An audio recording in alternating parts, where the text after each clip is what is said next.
Hi, my name is Wayne Roberts, living on Cortes Island in my tiny home. Come on in.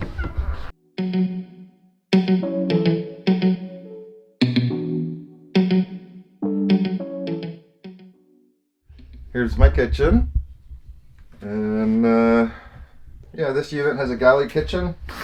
I'm awed by this unique brand 24-inch oven. It's full depth here, but I had to cut into the wall at the back for the gas. I went deluxe on the wiring and had a professional do it.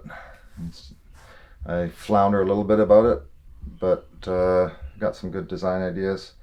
I saved this space in the cabinets for a 24-inch fridge, so it's wired in the back. And I hate the sound of the compressors, so I step out the door and I've got my little bar fridge on a shelf, so it's quite handy. Lots of drawers, a single sink, kind of a large single sink. This whole tiny home is 24 feet long by 12 feet wide, so I've got 6-inch thick walls for really good insulation. The roof is plank ceiling on beams, and it gets the insulation on top of that, but it was constructed with one layer of roofing on it, torch on, because this was my workshop for a while. All it had was one door. A 4-foot by 4-foot skylight. We're living on the west coast in the rainforest. I don't turn a light on here in the evening or in the morning, and I've got this light in my kitchen, and I've got a light in the door here, so it's bright, nice and bright. I don't need a lot. I like to be outdoors, and this will do it for me. Single person, 2 people would work in here, and I'm beyond childbearing years, so that's just fine for me. And tiny homes are cool. I'm kind of making it up as I go along. That's kind of my life too. When I was 21 years old and living on Hornby Island, wondering what to do with my life, it all just came by default, and I needed a job, and carpentry was the thing. And a small Gulf island, doing it yourself was the culture, and carpentry and building your own house was a huge part of the culture. But not being able to afford land, but being able to provide my own house, and this accompanying features like outdoor showers and wood sheds and bicycle sheds and things like that, I could do that. I went for a nook dining in this unit. 12 by 24 allows you to have standard furniture in it, but yeah, so we got a built-in nook and storage under there. I did make a matching unit for here, but I'm liking my office chair better. Check out the plywood paneling. Those were 4x8 sheets of 1/2-inch birch plywood. I ripped them down 16 inches, 3 sheets per board. And you want to buy your plywood all in one lift, because they're all different. These things all came from the same log. The surface on it is so thin. Look, see those 2 knots? Same 2 knots. Same 2 knots. And you go around, and here's the same 2 knots. Flooring. I went for a rustic floor here. I'm a wood carver, and I'm going to bring a chopping block in here and whale away and just fill the floor with chips every once in a while. Stain it, varathane it, and then a water-based caulking to fill the seams. It's small. It's manageable. I don't have a lot to clean. It's affordable. It can be built within a reasonable amount of time. I'm not paying a mortgage. I have no debts. Yeah, I've turned it into an income stream. And if I can sell my house, it is the same as a house attached to the land. You're not paying capital gains on it at this point. I'm saving, up to 20% or more in income tax when I live in my house for a year or 2 and sell it again. So there's a bonus. This unit, I didn't spend a lot of time on the windows. I had some good quality second-hand ones, aluminum with a polyurethane thermal break in them so they don't go condensation on you. But I get lots of wall space for art things. I bought a new wood stove for this. It's nice and tall and deep. Stick it in the corner and it's fine. Made in Quebec. It kind of has a little bit of a modern look to it. If you look here, the bed is hanging with a large bolt. I haven't plugged the holes yet. And when I was designing this, that's the point at which I started. And I put this beam up and then went with the bed width and then supported it and then went with the stairs. We've got 12-foot headroom on the inside up to the peak. So that's a bit high for a tiny home. It's not a street legal one. There's no trailer under it. The upper level, when you're standing at this height. All of this closet underneath, all underneath the stairs. And then there was an extra foot in here between here and the kitchen. So I squeezed the kitchen a little bit. And I've got storage here.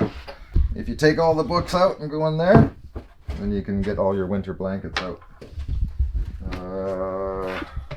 Design detail when you're coming up and swinging around. I cut this back in a curve so you got a little extra hip room. You don't need that for your legs. You're still basically homeless. You've got a home, but you don't own the dirt under it. Security is tricky.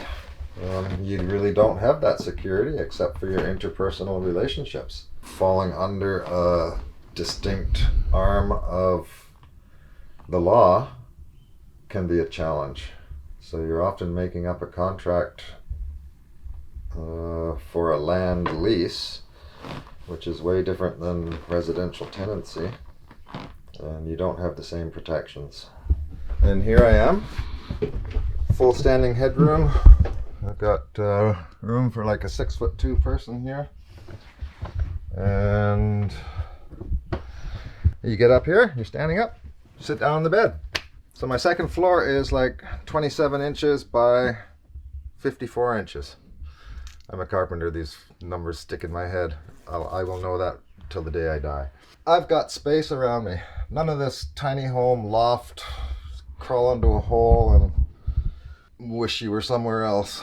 But yeah, I got space. I got that skylight over there. You need a headboard. So I bumped the wall out here and made this in the little shape of a house. Longhouse. I've hung out with natives and carved canoes and things like that. So kind of a symbolic thing. But there's my little longhouse. And I stuck an outlet in here so I can charge things. And I put a 3-way switch on the lamp up here. And I got a red one, so it's like really good for night vision. You have to go out and pee and in the night you're not getting blinded. But I can't see the color of my clothes, so I had to put another lamp in the clothes storage. And then I put a 3-way switch for the stereo. So I can turn the stereo on downstairs, listen to it, come upstairs. When I want to go to sleep, I just reach over and I turn the stereo off. You're your own boss. You're building your own home. That's a great thing. Your home traditionally is going to be like the largest expense in your whole life. If you're talking about, several thousand square feet of home on a city lot or something. Everybody should be learning how to build things from a young age. And just to go to the store and throw your money at it and get the house, that is so not, me. It's other people. Get a 4-season RV. You can leave anytime you want. So this was part of the dinette. It's got storage behind it, which was great for boots because you come in the front door and there's your clothes and your shoes are stored, and you've got all kinds of in and out the door kind of stuff. I've put it in here to be a bit of furniture and maybe a workbench. Yeah, this one's solid, and it's got a lip. I can clamp things to it and carve away.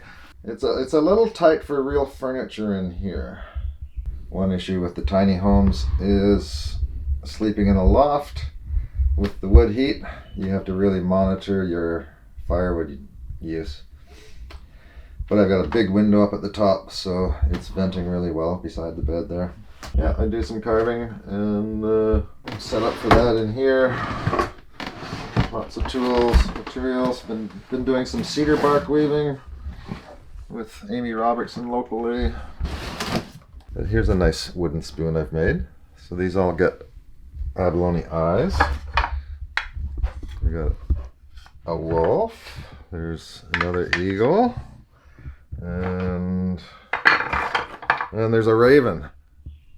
Minus the eyes. I'm loving the resurgence of the humpback whale. They're around here all the time. And then this one was a mock-up. I was trying to get the tail right for this baby. They're great. I don't have to clean so much.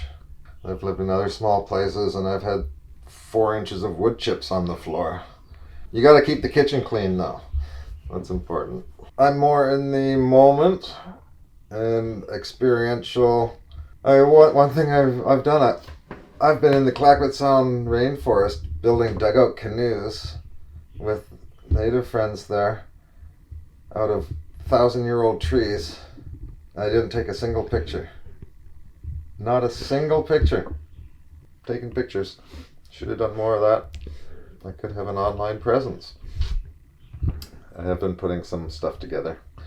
But Hornby Island, I built a bunch of houses out in Tofino, out on some remote islands there. Yeah, here we are.